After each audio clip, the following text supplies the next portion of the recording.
KBS 1라디오 신성원의 오늘 세계는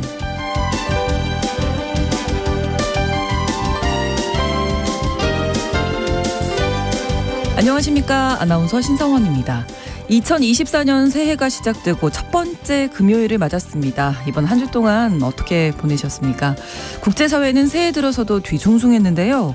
전쟁의 불씨가 꺼지지 않은 채 오히려 확대되는 분위기고, 일본에서는 특히 새해부터 지진 그리고 항공기 사고가 이어지면서 불안감이 고조된 한 주였습니다. 이런 가운데 희망적인 소식도 들려왔는데요. 지진 발생 후 생명을 살릴 수 있는 골든타임이 지난 4일 오후, 그러니까 어제 오후죠. 80대 할머니가 기적적으로 구조됐습니다. 또한 지진으로 피난민이 된 사람들은 서로 도우면서 함께 어려움을 견디고 있다는 소식도 전해지고 있는데요. 올 한 해도 다사다난하겠지만 곁에 있는 사람들에게서 힘을 얻고 나누면서 하루하루 행복한 일들 만들어 가시기 바랍니다.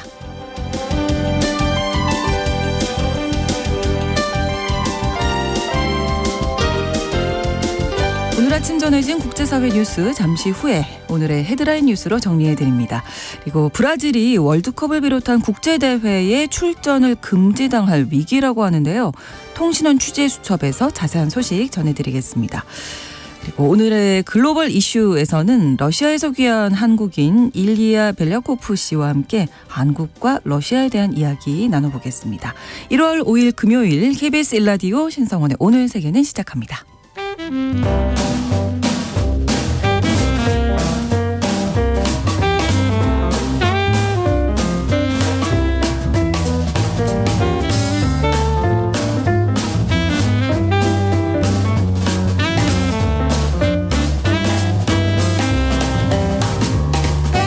신성원의 오늘 세계는 청취자 여러분과 함께 소통하며 만들어갑니다.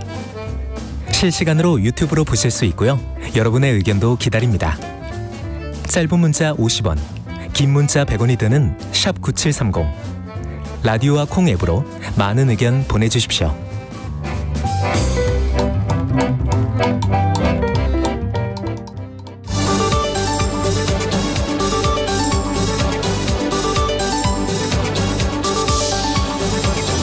오늘 세계는 헤드라인 뉴스.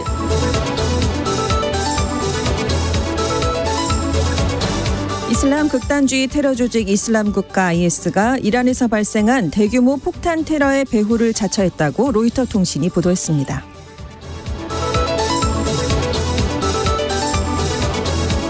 IS가 3일 텔레그램을 통해 이란 가셈 솔레이마니 사령관의 추모식에서 자신들의 대원 2명이 폭발물 벨트를 터뜨려 범행했다고 밝혔습니다. 처음엔 원격 조종으로 폭발물이 터진 것으로 추정이 됐었지만 이란 국영 매체 IRNA는 현장에서 발견된 시신 등을 보면 자폭 테러 가능성이 크다고 보도했습니다. 수니파인 IS는 시아파 종주국인 이란과 이념적으로 대립하면서 이란 내 시아파 성지를 여러 번 공격했었는데요. 같은 수니파 계열의 하마스에게 이스라엘과 전쟁하는 과정에서 시아파 진영의 후원을 받지 말라고 경고했습니다. 한편 3일 벌어진 테러로 84명이 사망하고 220명이 부상을 입었는데요. 이번 테러로 이스라엘과 하마스 전쟁이 확전될 수 있다는 우려가 커졌지만 파이낸셜 타임스는 IS가 테러 배후를 자처하면서 확전 우려는 낮아지겠다고 전망했습니다. 일본에서 강진이 발생한 이후 인명구조의 골든타임으로 여겨지는 72시간이 지났지만 구조 작업이 이어지고 있습니다. 이번 지진의 구조 골든타임은 어제 오후 4시 10분까지였습니다. 이시카와현은 어제 오후 10시 현재 84명이 사망하고 최소 305명이 부상을 입었다고 밝혔습니다. 연락이 되지 않는 주민도 179명으로 파악돼 인명피해 규모는 더 커질 수 있습니다. 한편 골든타임이 지난 후에도 구조가 이어져서 어제 오후 4시 28분쯤 80대 여성이 붕괴된 건물에서 구출됐습니다. 한편 노토반도에는 어제도 수십 번의 여진이 발생했고 오후 8시 29분엔 규모 4.1의 지진이 관측됐습니다. 미국 아이오와주의 한 고등학교에서 총기 난사가 발생해 최소 1명이 숨졌습니다. 현지 시각으로 4일 오전 7시 37분쯤 미국 중부 아이오와주 페리시에 있는 페리 고등학교에서 총격 사건이 발생해서 최소 1명이 숨지고 5명이 다쳤습니다. 부상자의 대부분은 학생들로 이날은 학생들이 겨울방학을 마치고 새해 처음으로 등교하는 날이었습니다. 주 당국은 총격범이 이 학교에 다니는 17세 딜런 버틀러라고 밝혔는데요. AP통신은 총격범이 스스로 목숨을 끊은 것으로 보인다고 전했습니다. 또 학교에서는 초보적 기술 수준의 사제 폭발물도 발견됐는데 현재 경찰이 총격범의 범행 동기를 조사하고 있습니다. 미국 정부가 최근 러시아가 우크라이나 공습에 사용한 탄도미사일이 북한에게서 받은 것이라고 밝혔습니다. 러시아는 작년 12월 29일부터 닷새간 우크라이나에 개전 이후 최대 규모의 공습을 가했는데요. 우크라이나는 러시아가 최소 미사일 300기를 발사해 공격했다고 밝혔습니다. 미국 백악관은 러시아가 이때 북한산 탄도미사일을 사용한 것으로 보고 있습니다. 이어서 북한이 러시아에 미사일을 제공하는 대가로 첨단 군사기술을 제공받게 될 것이라면서 한반도와 인근 지역에 위협이 될 것이라고 우려했습니다. 미국은 북한과의 무기 거래가 유엔 안보리 결의를 위반한 것이라면서 책임을 묻겠다고 밝혔지만 러시아가 상임 이사국이기 때문에 제재하긴 쉽지 않습니다. 유엔이 발표한 올해 세계 경제 성장률 전망치가 하향 조정됐습니다. 하지만 우리나라 경제는 작년보다 좋아질 것으로 예상됐습니다. 유엔이 2024 세계 경제 상황과 전망 보고서에서 올해 세계 경제 성장률 전망치를 작년 5월 대비 0.1%포인트 낮춘 2.4%로 하향 조정했습니다. 반면 한국 경제는 지난해 1%대 성장세에서 벗어나 세계 경제 성장률과 같은 2.4%의 성장률을 나타낼 것으로 예상했습니다. 보고서는 한국의 긴축적 통화 정책과 금융 비용 상승에도 불구하고 지난해 민간 투자가 완만하게 회복되면서 올해 성장률 전망치를 높이는 데 기여했다고 평가했습니다. 보고서는 2025년에는 세계 경제 성장률이 2.7%로 다소 높아지겠지만 여전히 팬데믹 이전의 3%에는 미치지 못할 것으로 관측했습니다. 최근 미국에서 코로나19가 다시 확산되고 있습니다.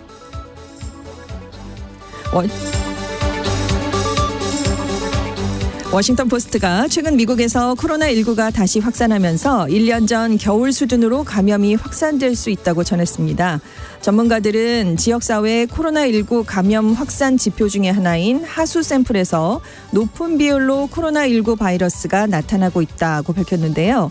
워싱턴 포스트는 새로운 주종으로 떠오른 코로나19 하위 변이 바이러스는 JN1으로 백신을 접종했거나 감염으로 항체가 생긴 사람들도 감염될 수 있다고 전했습니다.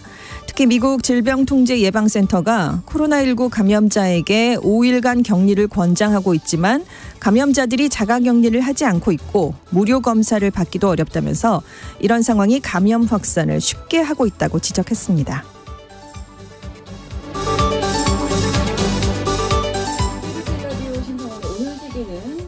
오늘의 헤드라인 뉴스로 시작했습니다. 외신캐스터 전주현 씨가 전해 주셨고요. 오늘의 키워드도 함께 살펴볼 텐데 첫 번째 키워드가 나 떨고 있니? 네, 떠는 분들이. 네, 그렇죠. 떠오르면 옛날 사람인가요? 네, 워낙 유명한 대사니까요. 네. 이렇게 떠는 분들이 지금 미국에 많을 것 같은데. 전 세계. 네, 미성년자 성착취 혐의로 수감이 된 뒤에 극단적인 선택을 했던 미국 억만장자가 있습니다. 제프리 앱스타인하고 생전에 좀 교류를 했다고 알려진 사람들의 실명이 3일자로 공개가 됐어요. 네. 굉장히 인맥이 넓었거든요. 그런데 이제 2019년에 구치소에서 스스로 목숨을 끊었습니다. 하지만 이제 그 증언이 담겼던 문건들이 이번에 공개가 된 건데 네. 뉴욕 법원이 피해 여성이었던 버지니아 주프레라는 여성이 낸 명예훼손 소송 자료에서 실명을 공개하라라고 이번에 판결을 내렸기 때문이에요. 왜냐하면 앱스타인은 사망을 했더라도 이 사건 사실은 좀 끝까지 파헤쳐야 된다라는 사회적 공감대가 높았거든요. 네. 그래서 그걸 법원이 받아들였습니다. 있습니다. 그래서 굉장히 유명한 사람들 이름이 이제 거론이 됐는데 네. 특히 영국 찰스 3세 국왕의 동생이죠. 앤드루 왕자 얘기가 좀 많이 나왔습니다. 이 여성들 만났던 여성들이 그때 이랬다라고 상황을 묘사한 내용들이 좀 자세하게 담겼는데 네. 전해드리기가 조금 거북해서 그 내용까지는 제가 지금 전달을 예. 못해드렸겠고요. 네, 네. 내용을 아마 상상해 보시면 될 것 같습니다. 그리고 이제 버지니아 주풀에 이제 이번에 문건을 이제 공개하게 했던 그 이 여성도 그동안 그 앤드루 왕자와 있었던 상황을 여러 번에 걸쳐 폭로를 했는데 앤드루 왕자는 혐의를 전면 부인을 했었죠. 근데 논란이 커지니까 결국 왕실 직위에서는 박탈이 당한 상황인데 네. 이번에는 또 다른 여성이 앤드루 왕자를 만난 상황이 드러난 겁니다. 그리고 이제 미국 전직 대통령들에 대한 내용이 있었어요. 네. 이 그 또 다른 여성인 쇼베르크가 네. 앱스타인은 클린턴이 젊은 여성이나 소녀를 좋아한다 말했다 이렇게 얘기를 했다고 합니다. 이런 내용이 문건에 포함이 됐는데 일단 클린턴 전 대통령도 예전부터 이 문건에서 이제 여러 번 뭐 안마 시술을 받는 사진이 공개되기도 했지만 나는 성범죄와는 관련이 없다라고 해명을 했는데요. 네. 이번에 공개된 문건에서 클린턴 전 대통령 이름이 50번 이상 언급된 것으로 알려졌습니다. 그리고 예. 트럼프 전 대통령도 등장을 했는데요. 네. 왜냐하면 앱스타인이 이 트럼프 전 대통령이 갖고 있는 카지노 중에 한 곳에 들리자고 했다라고 진술을 했다라는 겁니다. 그러니까 트럼프 전 대통령이 앱스타인과 좀 친해서요. 자가용 비행기로 함께 여행을 좀 다닌 것으로 보도가 된 적이 있습니다. 그리고 이외에도 폭스뉴스는 유명한 마술사인 데이비 카퍼필드, 네. 과학자인 스티븐 호킹 이름이 언급됐다. 그리고 악시오스는 그리고 더 쇼비치 하버드대 형법 교수, 가수 마이클 잭슨의 이름도 있다. 이런 보도를 내놨습니다. 아니, 물론 뭐 문건에 이름이 있다고 해서 네. 다 뭐 어떤 성범죄에 연루가 됐다. 이건 증명하는 거 아니다. 이렇게 외신이 얘기하고 있다면서요. 그렇습니다. 네네. 이제 이 왜냐하면 문건에 거론된 인물들이 많은데 다 의혹을 그동안 부인해 왔어요. 빌 게이츠 마이크로소프트 창업자도 아니다. 친하긴 했지만 아니다라고 아이. 얘기를 했고 레리 서머스 전 재무장관, 노엄 촘스키 MIT 명예교수 이름도 있었거든요. 그러니까 누구나 이름을 대면 알만한 그런 인물들인데 네. 다 개인적으로 아는 사이지 나는 성범죄랑은 상관이 없다라는 입장을 꾸준하게 보이고 있습니다. 네. 그래서 지금 월스트리트저널은 명단에는 언론인과 목격자 등 앱스타인을 한 번도 만난 적이 없었던 사람들도 포함이 돼 있기 때문에 네. 이게 공개됐다고 해서 성매매 고객 리스트는 아니다라고 보도를 했고요. 네. CNN은 지금 한 900여 건 중에 40건 정도가 공개가 된 거니까 나머지 문건들까지 추가로 공개되면 이 앱스타인과 관련된 전체 200여 명의 유명 인사들 이름이 또다시 나올 것이다라고 전했습니다. 네, 나 떨고 있니가 많네요. 그렇죠. 진짜 자꾸 이름이 나오니까. 자, 두 번째 키워드입니다. 풍선 때문에 민감해진 사이. 네, 예. 13일에 이제 대만에서 총통 선거가 치러지거든요. 네. 근데 중국의 정찰 풍선으로 의심되는 풍선들이 이틀 연속 대만 상공을 가로질러서 통과하는 일이 있었습니다. 한 1년 전에도 미국 상공에서 그렇죠. 네, 네. 통과해가지고 난리가 났었잖아요. 네, 네. 그래서 지금 대만이 2일 오전 6시부터 3일 오전 6시까지 중국 풍선 4개가 대만 해협 중간섬을 넘어서 대만 방향으로 이동했다라고 발표를 했는데요. 근데 이 대만 해협 중간선이 1954년 12월에 미국과 대만이 상호 방위 조약을 체결했는데 그 이후부터 중국과 대만의 군사적인 충돌을 막기 위해서 비공식적으로 설정된 경계선입니다. 근데 네. 이걸 넘어왔다는 거죠, 풍선들이. 그러면 그래서 이제 강을 이제 뭘 건넜는데 중부에 있는 칭취안강에서 이동을 했는데 네. 여기에 대만 공군의 요충 지역으로 꼽히는 곳이 포함이 돼 있다는 겁니다. 아, 그러니까 뭔가 기밀을 그러면은, 네, 네. 살피고 간 게 아니냐 이런 얘기가 나올 수밖에 없죠. 다만 대만 국방부는 이 풍선의 비행 경로가 대만 영공까지 침범한 것으로 보느냐라는 질문에는 답변을 하진 않았습니다. 네.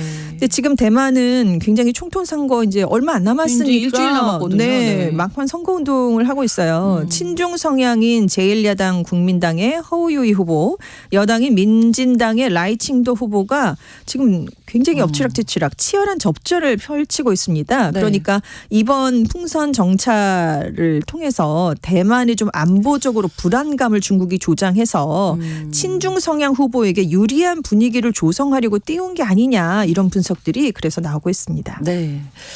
자, 세 번째 키워드가 트럼프 나와. 누가 네. 얘기한 건가요? 니키 헤일리 미 공화당 대선 후보에 대해서 제가 이런 키워드를 한번 붙여봤는데요. 네네네. 왜냐하면 상승세가 굉장합니다. 그렇군요. 네, 이 미국 전국 지지도 평균이요. 론 디센티스 플로리다 주지사를 이제 처음으로 앞섰다라고 의회 전문 매체 더 힐이 3일자로 보도를 했습니다. 네. 미국의 여론조사 기관인 538라는 곳이 있어요. 네. 이제 여론조사 굉장히 많은데 그 여론조사들이 가진 오차율을 감안해서 이곳이 평균치를 한번 내봤습니다. 네. 그랬더니 이제 헤일리 전 대사의 지지도가 트럼프 전 미국 대통령에 이어서 공화당에서 2인자가 됐다라는 겁니다. 이제 뭐 한번 해볼 만하다. 그렇죠. 예. 근데 이제 그동안 공동 2위는 많았는데 예. 평균에서 2위로 헤일리 후보가 올라선 게 이번이 처음이거든요. 그러니까 네. 최근 몇 달간 상승세가 정말 높아지고 있다는 것을 이번에 알 수 있었다라는 분석을 내놨는데요. 네.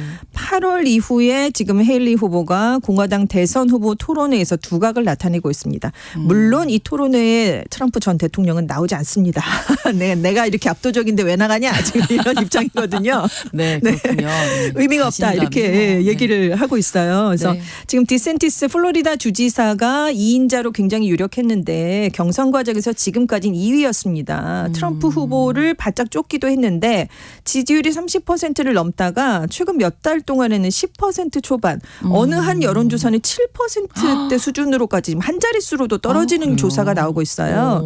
근데 반면에 헤일리 후보는 지난달 중순에 실시된 한 조사에서 전국 평균치에서 2위를 차지했고요. 리얼 클리어 폴리틱스의 조사에서는 아직까지는 디센티스 후보와 동률을 기록하는 조사를 내놓고 있습니다. 네, 어쨌든 이렇게 지지율이 올라가면서 후원금도 많아지고 있는 그렇죠. 거죠. 돈이 네. 몰리는 거죠. 그렇죠. 작년 4분기에만 2,400만 달러, 우리 돈으로 314억 원을 모금했다라고 캠프 측이 밝혔습니다. 네. 이동안 8만 3,900명의 신규 후원자가 들어왔대요. 그런데 작년 3분기 후원금의 2배나 되는 돈이 들어온 겁니다.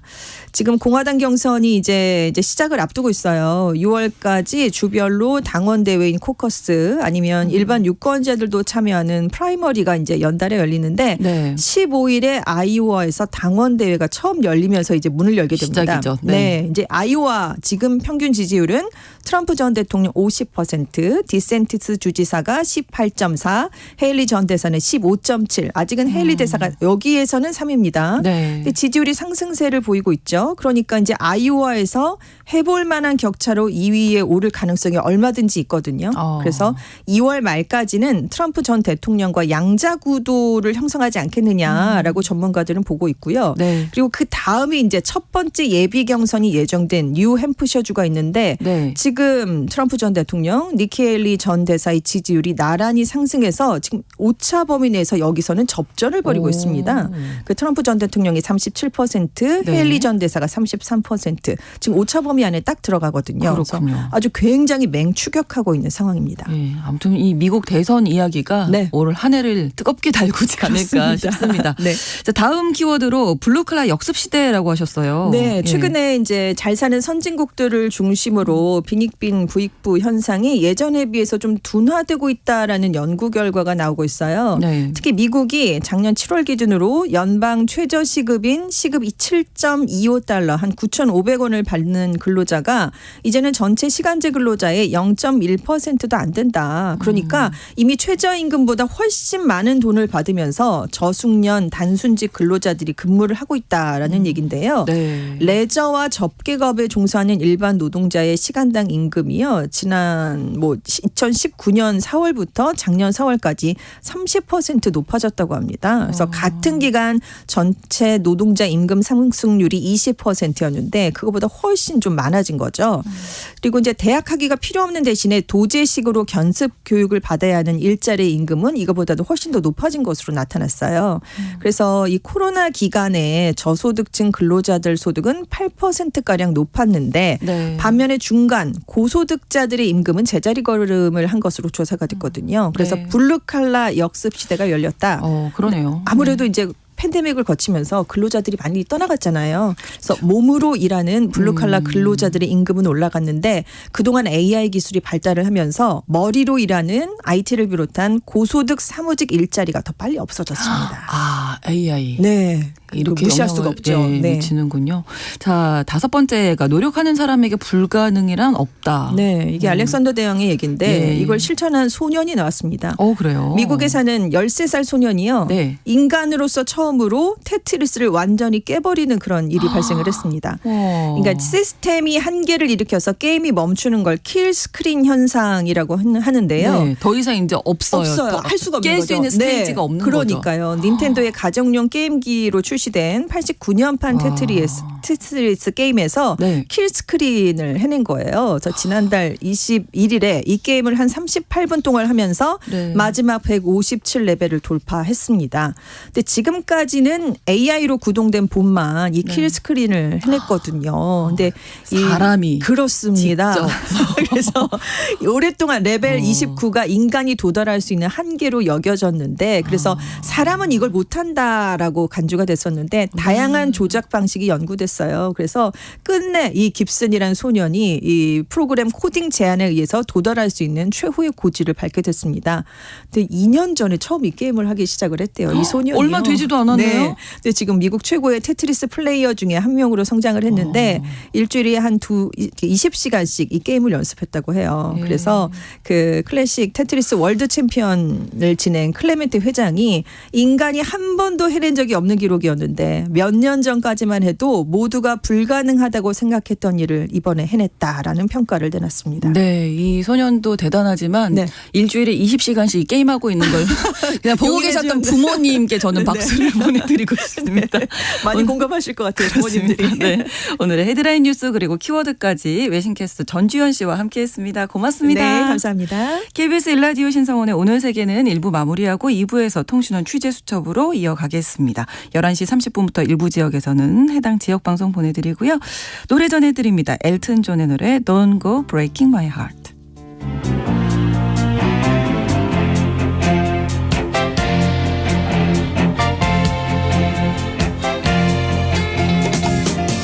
Don't go breaking my heart.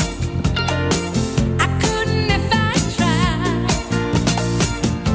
Oh, honey, if I get restless, baby, you're not that kind.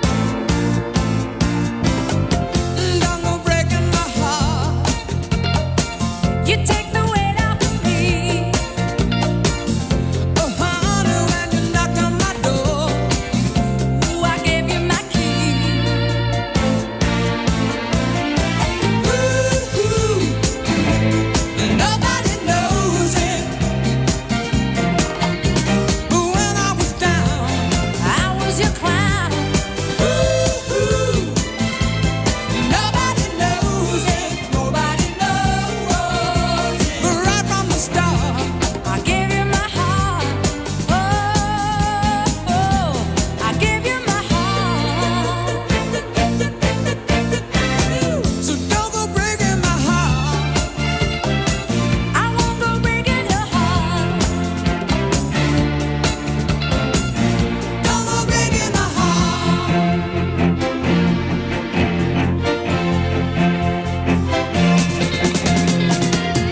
지금 시각은 11시 30분입니다. KBS Ladies and gentlemen. 국제사회의 다양한 뉴스를 한눈에 KBS 1라디오 신성원의 오늘 세계는 세계를 바로 보는 최소한의 투자입니다.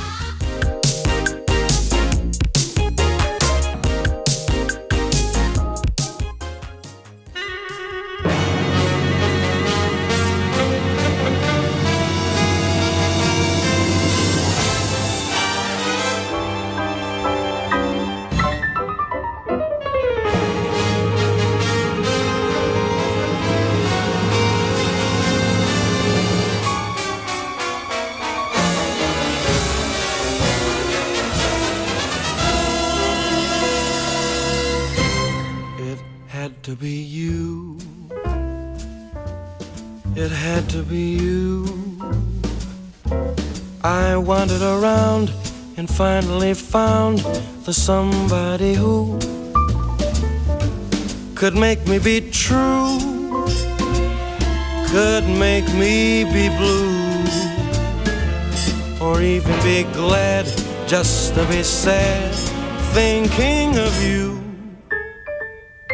Some others I've seen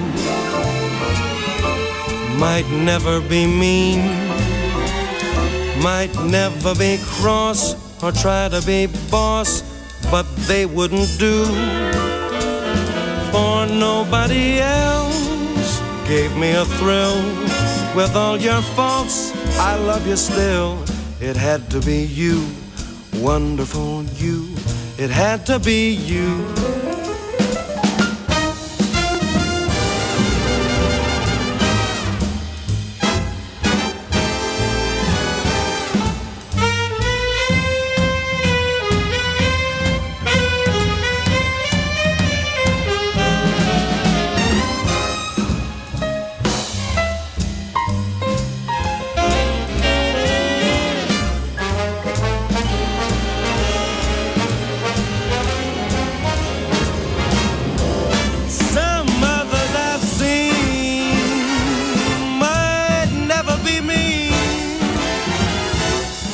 Never be cross, tried to be boss, they wouldn't do.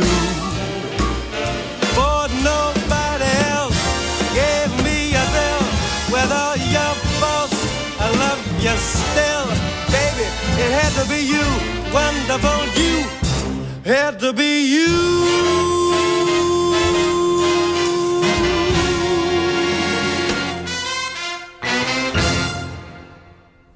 KBS 1라디오 신성원의 오늘 세계는 2부 해리 코닉 주니어의 It Had To Be You로 문을 열었습니다.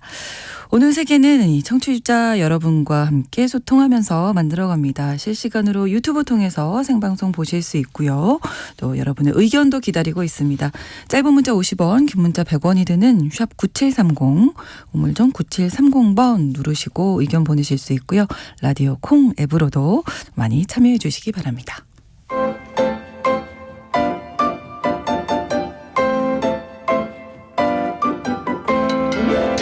통신원 취재 수첩. 통신원 취재 수첩 오늘은 브라질 상파울루로 가봅니다. 유재만 통신원 연결돼 있는데요. 안녕하세요. 네, 안녕하세요. 네, 반갑습니다. 브라질 새해 분위기 어떻습니까? 네. 이제 브라질은 1년을 일하면 식당이든 소규모 상업체, 상업시설이든 업종 및 규모에 관계없이 직원들에게 한 달의 휴가를 의무적으로 줘야 하는데요. 네. 12월이 대부분 휴가가 시작돼서 이때 카니발이 끝나는 2월까지가 휴가 시즌입니다. 그러니까 아직까지 영업을 시작하지 않은 데도 많고요. 좀 뭐 한산한 분위기라 할 수 있을 것 같습니다. 예, 거의 게다가 이제 지금 여름이잖아요, 브라질은. 예. 네, 한여름에 새해를 맞이하고 휴가를 즐기고 계신다. 이렇게 예, 생각하면 되겠군요. 근데 이 브라질이 축구 뭐 잘하는 걸로 유명한데 월드컵을 비롯해서 국제대회 출전 금지까지 당할 수 있다. 이런 뉴스가 있더라고요. 이 소식 좀 전해 주시죠. 네, 브라질 히오데자네이루 법원은 지난 12월 8일 지난해 진행된 브라질 축구연맹 회장 선거에서 네. 부정 행위가 적발됐다며 에드나우드 호드리게스 회장과 그가 지명한 모든 사람들을 직무에서 해임했는데요. 네. 30일 내로 신임 회장을 선출하는 선거를 진행하라는 판결도 덧붙였습니다. 하지만 회원협회에 대해 정부 및 제3자의 간섭을 금지하고 있는 FIFA가 이 판결에 문제를 제기했는데요. 네. FIFA는 남미 축구 연맹과 공동으로 구성하는 위원회가 자체적으로 호드리게스 회장에 대한 선거 부정 행위를 조사하기 전까지는 새 회장을 뽑아선 안 된다고 밝혔습니다. FIFA는 만약 법원 판결에 따라 선거를 강행하면 브라질 축구 연맹에 자격 정지 처분을 내릴 수 있다는 경고 서한까지 보낸 것으로 알려졌는데요. 브라질 축구 연맹의 자격 정지가 내려지면 브라질은 월드컵, 코파 아메리카 등 국제 대회에 참가할 수 없게 됩니다. 만약 문제가 더 커지면 2027년 여자 월드컵 개최를 노리는 브라질의 입찰이 어려워질 수도 있습니다. 그렇군요. 그럼 선거 부정이라는 건 어떤 내용인가요? 네, 브라질 축구 연맹 회장 선거에 대한 논란은 오래전부터 시작된 것으로 브라질 연방 공공부와 축구 연맹 간의 합의에 따라 2017년 3월 연맹 총회에서 개정된 선거 규칙이 일부 리그 클럽 대표들이 소집되지 않은 채 수정되었는데요. 이와 관련해 법정 다툼이 계속되었는데 지난달 8일 히오데자네이루 법원의 판결이 나온 것입니다. FIFA의 반발로 브라질의 국제 축구 경기 출전이 불투명해진 상황에서 호드리게스 회장은 연방 법원에 항소했는데요. 네. 연방 법원은 해임 27일 만인 어제 호드리게스 회장의 복직을 명해 오늘부터 다시 출근한 상태입니다. 항소 내용에는 브라질이 이번 달에 개최되고 파리 올림픽 출전 자격을 얻는 올림픽 전 토너먼트에 등록하지 못할 위험을 강조했는데요. 네. 아직까지 재선거에 관한 내용 등은 발표되지 않은 상태로 좀 더 지켜봐야 할 것 같습니다. 그렇군요. 사실은 브라질 축구대표팀 최근에 성적이 좋지 못했는데요. 이 축구대표팀 분위기는 어떻습니까? 네, 브라질은 FIFA의 징계 여부와 별개로 최근 성적이 더 문제인데요. 북중미 월드컵 출전에 적신호가 켜진 상태입니다. 축구 역사상 남미 지역 예선 첫 3연패에 빠지는 등 부진한 성적으로 인해 예선 순위가 6위까지 추락했고요. 그렇군요. 브라질의 현재 순위인 6위까지 본선에 진출할 수 있지만 네. 7위 파라과이 및 8위 칠레와의 차이가 크지 않고 네. 일정이 많이 남아있는 탓에 안심할 수 없는 상황입니다. 브라질 국민들도 6위에 만족하지는 않을 것 같은데요. 아무튼 뭐 안팎으로 좀 안정적이어야 선수들도 좀 힘을 내지 않을까 싶은데 좀 상황을 지켜봐야 되겠습니다. 네, 브라질 상파울루 유재만 통신원과 함께했습니다. 고맙습니다. 네, 감사합니다.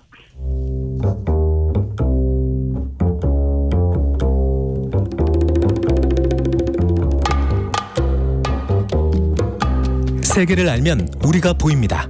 KBS 1라디오 신성원의 오늘 세계는 글로벌 배송으로 빠르게 찾아갑니다.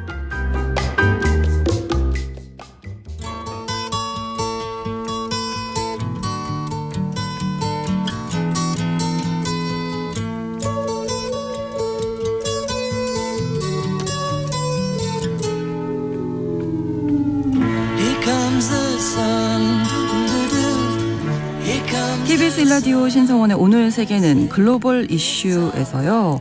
오늘은 세계인의 눈으로 한국을 바라보고 또 세계를 이해하는 시간 마련했습니다. 한국 땅을 처음 밟았을 때는 러시아인이셨지만 이제는 한국인 되셨어요. 수원대학교 외국어학부 일리아 벨야코프 교수님과 함께 한국과 러시아에 대한 이런저런 이야기 나눠보도록 하겠습니다. 반갑습니다. 어서 오세요. 네, 안녕하세요. 네, 방송인으로 너무나 유명하셔서 많이들 알아보시죠? 이렇게 길 다니실 때. 많이는 알아보진 못하실 것 같아요. 네. 네. 자기 소개를 좀 해주시면 청취자 여러분들께 오늘 이제 네. 저희가 첫 이 금요일 코너거든요. 네, 그래요? 네.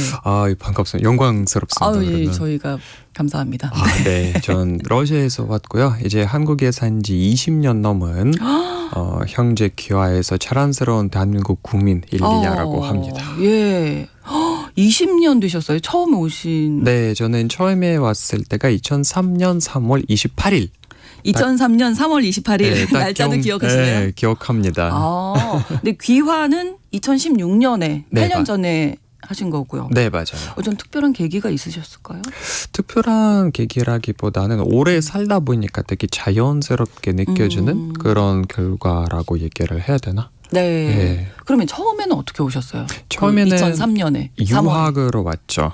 아. 원래 러시아에서도 전공이 한국학이었기 때문에 아, 네네. 처음에 이제 연세대 어학당에서 1년 유학을 하고 예, 예. 그다음에 같은 대학교 석사 과정으로 들어갔고 나 졸업하고 일하고 또 그만두고 또 취직하고 또 그만두고 21년이 지났습니다. 그러면 애초에 이걸 여쭤봐야 됐었네요. 한국학을 공부하셨잖아요. 러시아에서도. 네. 한국에 관심이 있으셨던 거네요? 딱히 그 당시에는 한국에 관심이 없었습니다. 아, 정말요? 네.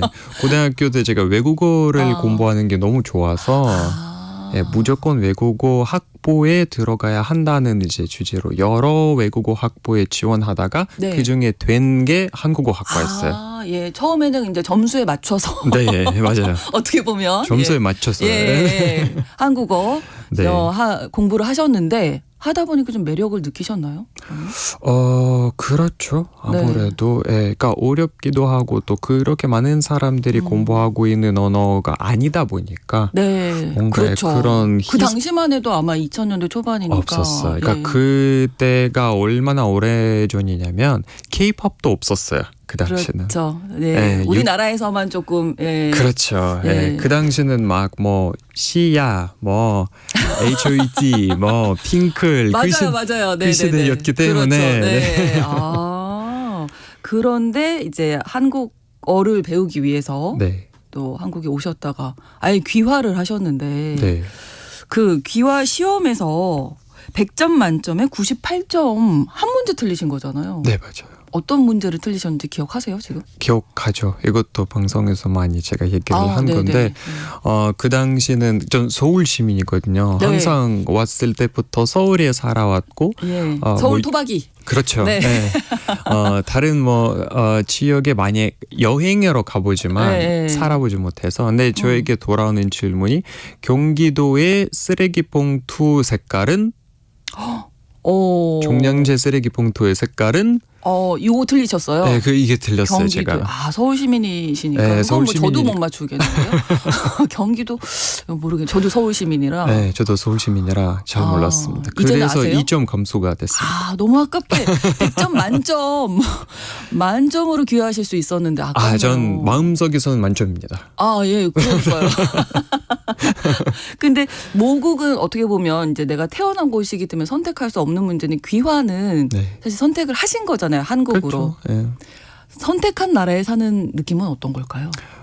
좋은 느낌이죠. 제가 선택한 거기 때문에 제 의지로 그렇죠. 또 제 실력으로 여기서 네. 사는 거기 때문에 보람 있다고 얘기를 해야 되나? 네, 네. 그렇게 느껴집니다. 내가 이렇게까지 선택했는데 막 실망을 준 적은 없었나요? 그런 건 없습니다.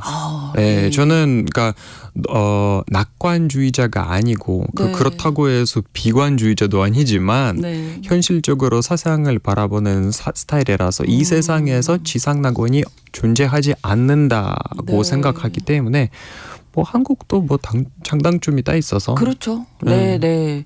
그러면 그 귀화하기 전에 12년을 사셨고 귀화하고 지금 이제 8년째 살고 계신 건데 좀 달라진 점이 있으세요? 귀화를 딱 하고 나니까 뭐 마음가짐이라든지. 여러 가지로 달라지는 게 많죠. 그러니까 정신적으로 달라지는 거 조금 또 있고 네. 또 행정적으로 보면 아무래도 더 이상 매년 어목교에 가서 비자를 연장 안 해도 되는 비자 문제가 있죠. 네. 그거는 제일 심하죠, 아무래도. 그렇군요. 네. 네. 네, 그러니까 비자를 연장하는 게 항상 매년 떨리게 하는 그렇죠. 그런 왜 그분들 앞에 가면 이렇게 뭔가 죄 지은 사람처럼 그러니까 작아지는지 모르겠어요. 괜히, 예, 저희도 예. 뭐 미국 비자나 다른 나라 비자 받을 때 그러거든요. 그러니까 예, 예. 같은 느낌이에요. 그러셨군요. 그래서 과연 올해는 성공할 수 있을까? 그런 불안감에 더 네. 이상 안 떨면 너무 좋죠. 내가 정말 한국인이다 이렇게 느끼신 때가 있으셨을까요? 많은데 저는 귀화하고 나서 제일 뼈저리게 느낀 게 언제냐면 네. 첫 해외 여행 갔을 때. 아. 왜냐하면 비행기 안에서 다른 나라에 입국하기 전에 비행기 안에서 이 입국 카드를 예, 나눠주잖아요. 예.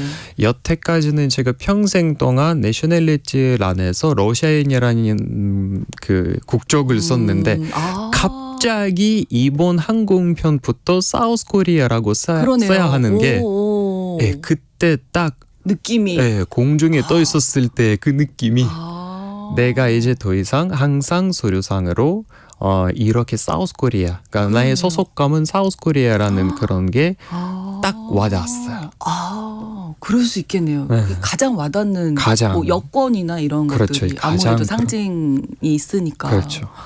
그럼 반대로 나는 한국인인데 난 귀화도 했고 사우스 코리아 국적인데 왜 나를 자꾸 이방인처럼 대하지? 이런 것들도 좀 느끼시지 않으셨어요? 뭐 그런 것도 많았죠. 아무래도 한국은 이민자를 많이 받아온 나라가 아니다 그렇죠. 보니까 네. 이민자에 대한 태도라든가 뭐 자세 이런 것들이 아무래도 조금씩 있죠. 그러니까 근데 그걸 제가 좀 이렇게 웃기는 일화로 생각하면서 넘어가는 스타일인데 제일 대표적으로는 입국할 때 인천공항에서 직원분들이 대해 이쪽으로 주시는 거죠. 네. 뭐 포리노 저쪽 막 이렇게 네네네네. 가르치시면서 네. 저는 여기입니다. 당당하게 또 말씀하실 수 있고. 네. 근데 귀화하실 때 한국 이름 가지셔야 되는 거 아니에요?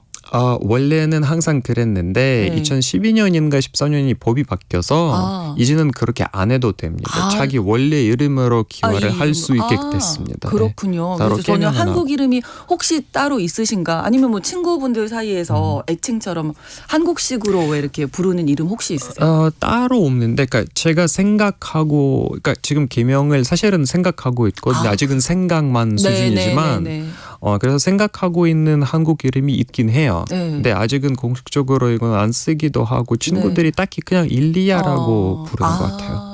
딱 세 글자니까 왠지 우리 한국 사람들 세 그렇죠. 글자 네. 이름처럼 그래서 필요는 없으셨을 것 같기도 한데 나중에 네. 혹시 개명을 하게 되시면 네. 저희한테 꼭 알려주세요. 너무 궁금합니다. 알겠습니다. 그 한국과 러시아의 글쎄요 가장 큰 문화 차이라고 할까요? 한국에 오셨을 때 좀 놀라셨던 거 기억나는 게 있으실까요? 저는 딱히 놀란 게 없었던 것 같습니다. 너무 오래돼서 그런 거 아니에요? 너무 지금 오래돼서 20년 전이라?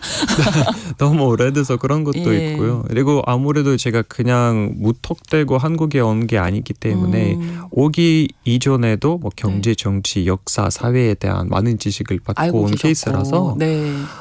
딱히 충격받는다기보다는 뭐 그냥 자유롭게 살면서 적응하는 과정에 있어서 뭐 마음에 든 것도 있었고 마음에 안 든 부분도 있었죠. 네. 근데 뭐 제일 좀 딱히 다른 건 어떤 걸까요? 한국과 러시아 문화적으로. 저는 개인적으로 네. 그러니까 여러 가지가 있는데 그나마 오래 살다 보니까 느낀 게 한국 사람들이 쉴 줄 모른다? 쉴 줄 그런 모른다. 개념. 너무 일을 열심히 한다. 일을 열심히 한다기보다는 쉴 줄 모른다가 훨씬 더 정확할 그쪽으로. 거예요. 네네. 왜냐하면 그러니까 휴가는 뭐 당연히 법적으로 보장되어 있는 건 있지만 뭐 길게 가봤자 일주일이고 그렇죠. 맞아요. 그것도 그러니까 쉴 줄 모른다는 게 말그래도 그러니까 쉬는 시간에 뭘 해야 할지 모르는 사실 그래요. 그런 문화 자체가 없는 그런 게 조금 공부를 열심히 하거나 일을 열심히 하는 게 더 미덕으로 약간 느껴지기 때문에 그러니까 지금 아나운서님도 계속 열심히라는 단어를 쓰시는데 그러니까 쉬는 시간에도 그러네요. 뭔가를 열심히 해야 한다는 그런 생각. 놀 때도 열심히. 네, 놀 때도 열심히. 공부도 열심히. 그러니까요. 일도 열심히, 방송도 그게 열심히. 문제예요. 제일 큰 차이점이기도 하고. 쉴 줄 모르더라. 네. 그럼 러시아 분들은 좀 잘 쉬시나요? 많이 쉽니다. 잘 쉬시고 잘 노시나요? 많이 어떤 쉬어요. 식으로? 그러니까 예를 들어서 러시아, 그러니까 기본적으로 뭐 직종에 따라 조금 다르긴 한데 기본적으로 한 달부터 석 달까지예요 휴가가 일주일. 그래요? 네, 1년에. 우리는 그럼 큰일 날걸요? 자리 없어질걸요? 갔다 오면? 그렇죠. 근데 러시아는 그러니까 예를 들어서 누군가의 직원이 휴가로 가잖아요. 네. 그러면 그 담당했던 업무를 누가 맡아주진 않아요. 그냥 업무가 한 달 동안 나 원래 하던 일 계속 하는 거예요. 누가 빠졌어도. 네. 그럼 그리고 한 달 동안 그 업무가 그냥 진행이 안 돼요. 그게 다르다니까요. 우리는 그럼 큰일 난다니까요. 우리나라에서는 진행이 막 돼야 되는데 다른 분들이 막 맞아요. 뭐 하는 거예요? 왜 이렇게 오래 가신 거예요? 뭐 이러실걸요. 그러니까 그게 이게 이제 양면이 다 있죠. 그렇죠. 그러니까 한면으로 네네. 봤을 때는 업무가 진행이 안 된다는 게 당연히 단점으로 보는 사람도 많겠지만 네, 그만큼의 사람들이 다른 사람의 업무까지는 맡을 필요성도 못 느끼고 네. 그만큼의 인간을 배려? 그러니까 직원의 필요라는 그렇죠. 게 있다고 볼 수 있죠. 여러 입장이 있을 수도 있어요. 나라마다 이렇게 생각이 다릅니다. 그러니까 러시아 이야기를 안 해볼 수가 없을 텐데 뭐 네. 많이 질문도 받으셨을 것 같아요. 네. 한국에서 가장 많이 질문 뭐 예를 들자면 러시아 춥습니까? 그건 정말 많이 받았어요. 정말 많이 받으셨죠. 정말 많이 우리보다 받았어요. 더 많이 추울 텐데 뭐 이런 생각 하실 것 같아요. 그렇죠. 대부분 그렇게 생각하죠. 그럼 어떻게 대답하세요? 아닙니다. 아니에요? 아니에요. 우리가 더 추워요? 한국이? 그러니까 이게 동네마다 다르기 때문에 정확한 답이 없어요. 그렇죠, 한국보다 그렇죠. 더 따뜻한 지방도 있고 한국보다 더 추운 지방도 있죠. 우리가 시베리아만 생각하나 봐요. 그러니까요. 예.